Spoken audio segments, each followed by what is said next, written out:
The modern dog trainer is faced with a myriad of choices. Among these is the decision to have a well-trained pet, dive into any variety of dog sports, or get involved in service, search, or therapy work. Many of these activities easily overlap, and it's up to the trainer to be mindful of the overlaps and interactions between multiple disciplines, breeds, and training methodologies.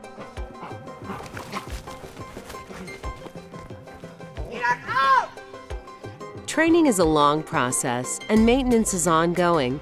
Variations in handler skill level, technique, and the method of reinforcement all become critical components in determining how the process will progress.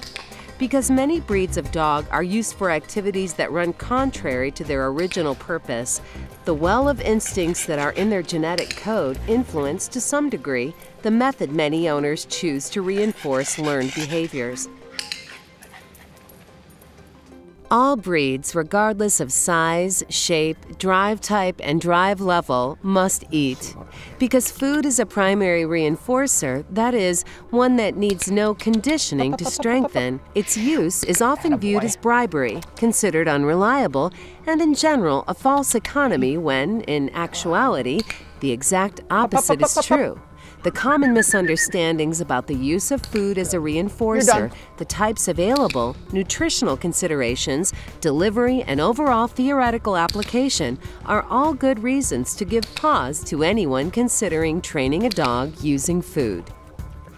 In this production, we will present you with a clear understanding of the use of food in training so that you too can realize the benefits, achieve a clear, positive training picture, create an active, eager canine partner, and in the process, a stress-free learner and problem solver while traveling the path toward achieving your dog training goals.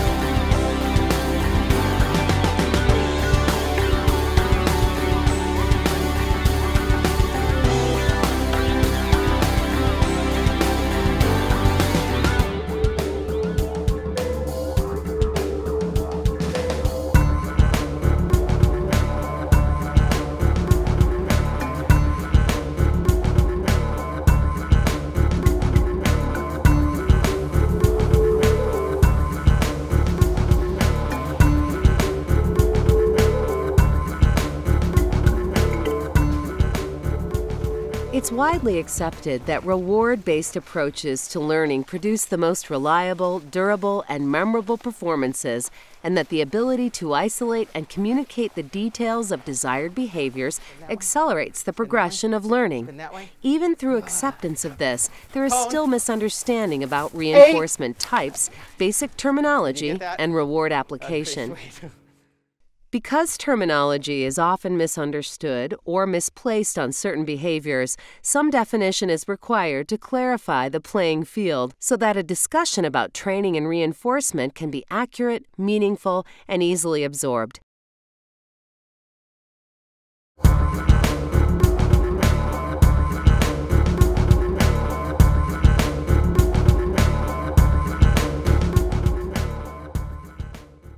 There are, generally speaking, 3 phases of training: showing and teaching, reinforcing, and proofing.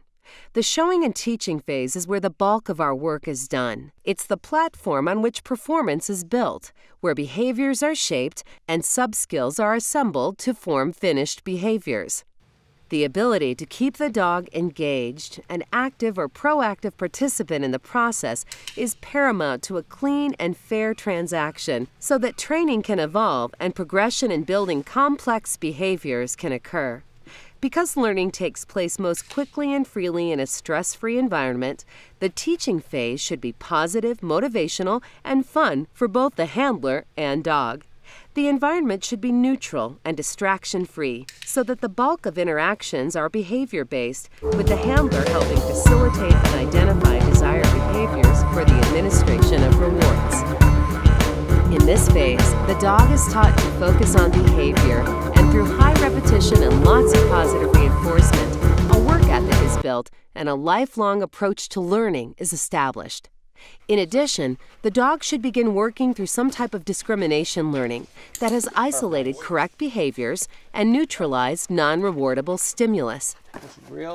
The reinforcing stage is where behaviors are solidified, distractions are gradually added, and discrimination exercises are implemented. Discrimination exercises are repetitions that include variables that are not rewardable for the purpose of clarifying the one behavior that is desirable. This is often overlooked, but is tremendously helpful in making it clear that a single behavior is linked to a cue or command, and inputs from the environment such as handler proximity, orientation, gestures, locations, and distractions are separate and isolated from the desired behavior. The goal here is that the dog learns that behavior, and that isolated behavior alone is rewarded, and that all else should be disregarded. This is often achieved quickly, but should be kept in mind during the training process so that behaviors are isolated and clean from the beginning. In keeping behaviors clean, the cue can be placed on them for the next stage of training. When cues or commands are added to behaviors, it's similar to putting a wrapper around it. Anything understood by the dog to be part of the behavior will be offered when the cue is presented. This is worth saying again. Anything the dog understands the behavior to be will be put under cue response.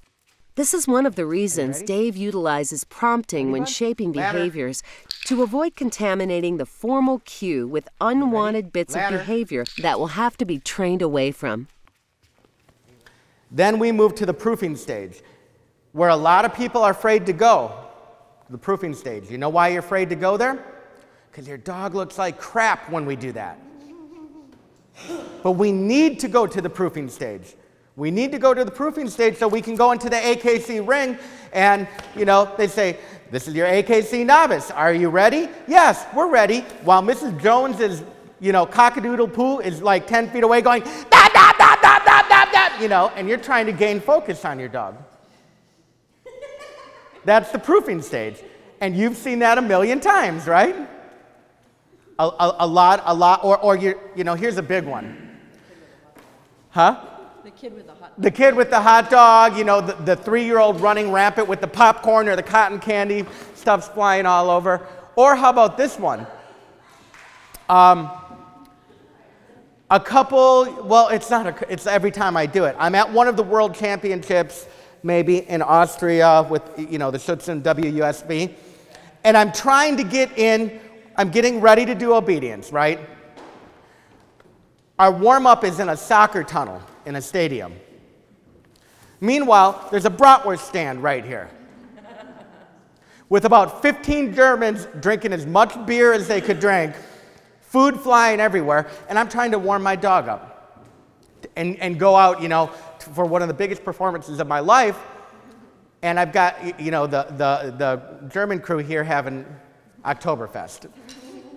So proofing. My dog needs to be proofed. He needs to go through that training so I can go, okay, no matter what happens at the agility trial, no matter what happens at the AKC trial, no matter what happens on my tracking trial, or how about no matter what happens at my search and rescue incident command post, no matter what happens at my Mondio Ring trial. Mondio Ring's a big one too. We have a lot of environmental stuff going, and we don't know what they're going to throw at you.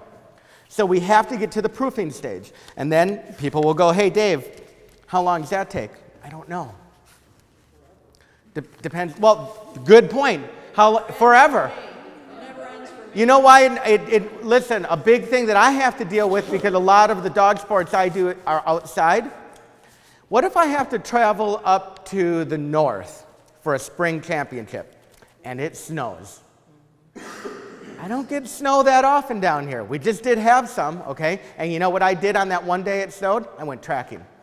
And before I went tracking, I took my dog out, heeled a little bit, told him to plots, and said, welcome to the snow, my friend. He's like, you're kidding me.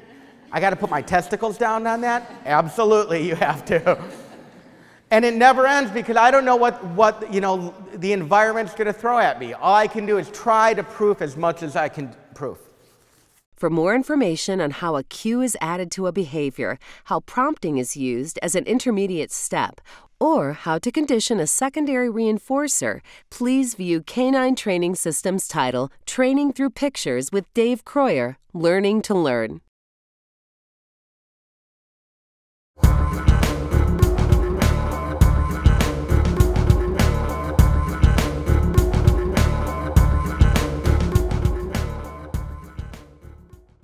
The term motivation in dog training circles is widely misused.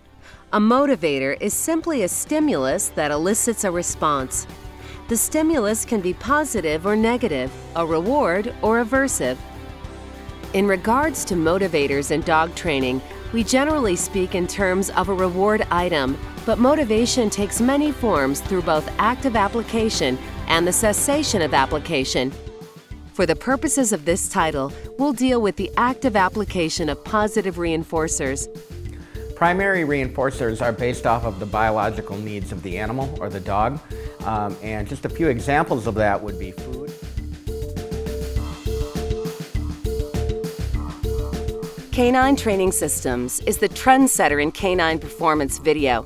We bring you the most up-to-date training and breed-related videos, books, and training aids. Our products are produced with and used by the experts in competitive dog sport, police canine, service dogs, search and rescue, and institutions of higher education. Our product range includes items for the household pet, serious dog sport competitor, professional canine handler, trainer, and group instructor. Please visit our website at www.caninetrainingsystems.com. From the device of your choice, you can navigate directly to expanded product descriptions, reviews, FAQs and articles, technical expert biographies, and project pages featuring behind-the-scenes information on our award-winning video productions. We are the trendsetter in canine performance video.